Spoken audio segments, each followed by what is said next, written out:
ঠিক এই জায়গায় শহীদুল্লাহ হল থেকে আমরা বারবার দেখতে পেয়েছি বৃষ্টির মতো ইট পাটকেল ছোড়া হচ্ছে। আমার ঠিক পিছনেই কিন্তু একটা উত্তপ্ত পরিস্থিতি আবার তৈরি হয়ে গেছে। ঠিক আমার ঠিক উপরে দেখা যাচ্ছে যে বারবার ইট পাটকেল ছোড়া হয়েছে এবং রাস্তার পরিস্থিতি যদি আমি বলি খুবই উত্তপ্ত পরিস্থিতি বিরাজ করছে, যেখানে সাধারণ শিক্ষার্থী অর্থাৎ যারা কোটা নিয়ে আন্দোলন করছিল এবং ঢাকা বিশ্ববিদ্যালয়ের ছাত্রলীগের মধ্যে বারবার একটা সংঘর্ষ হয়েছে।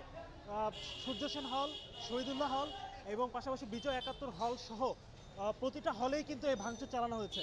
আমরা যদি একটু দেখাতে চাই আপনাকে সামনের দিকে নিয়ে যে কি একটা মেসাকার পরিস্থিতি তৈরি হয়েছে, অরাজক পরিস্থিতি যদি আমরা বলতে চাই, এখানে সাধারণ মানুষ অনেকটা ভীত সন্ত্রস্ত।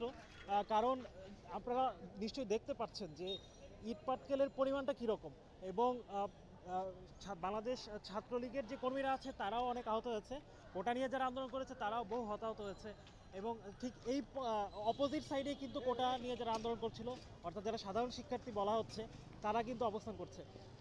ছাত্রলীগ এবং কোটা বিরোধী কোটা সংস্কার নিয়ে আন্দোলন যারা করছে তাদের মধ্যে মুখোমুখি অবস্থানের কারণে একটু পরপরই কিন্তু ঢাকা বিশ্ববিদ্যালয়ের টিএসসি এলাকা সহ ঢাকা মেডিকেল সহ শহীদুল্লাহ হল, সূর্য সেন হল, বিজয় ৭১ হল বারবার সংঘর্ষে জড়িয়েছে ছাত্রলীগ এবং সাধারণ শিক্ষার্থীরা।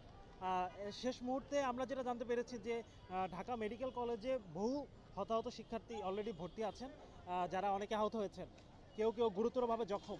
ঠিক শেখ হাসিনা জাতীয় বার্ন অ্যান্ড প্লাস্টিক সার্জারি ইনস্টিটিউটের অপোজিটে এসে এ ধরনের একটা পরিস্থিতি তৈরি হবে তা কখনোই হয়তো ভাবতে পারেননি।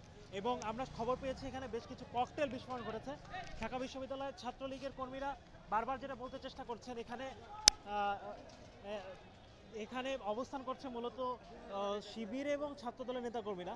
কোটা সংস্কার নিয়ে যারা আন্দোলন করছিল তারা এতটা মারমুখী অবস্থানে যাওয়ার কথা না।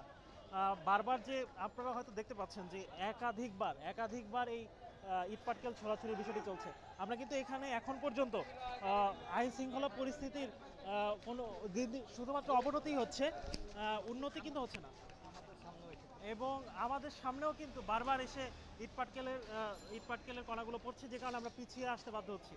এবং পরিস্থিতি যেটা হয়ে থাকে, এই পরিস্থিতিটা ঠান্ডা করার জন্য পুলিশের উপস্থিতি কিন্তু খুবই জরুরি, কিন্তু এখন পর্যন্ত ঠিক এই জায়গায় পুলিশের কোনো উপস্থিতি দেখতে পাইনি।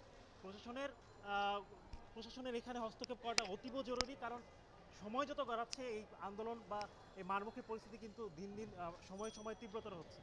তো এই ছিল আমার কাছে ঢাকা বিশ্ববিদ্যালয়ের শহীদুল্লাহ হলের থেকে সর্বশেষ।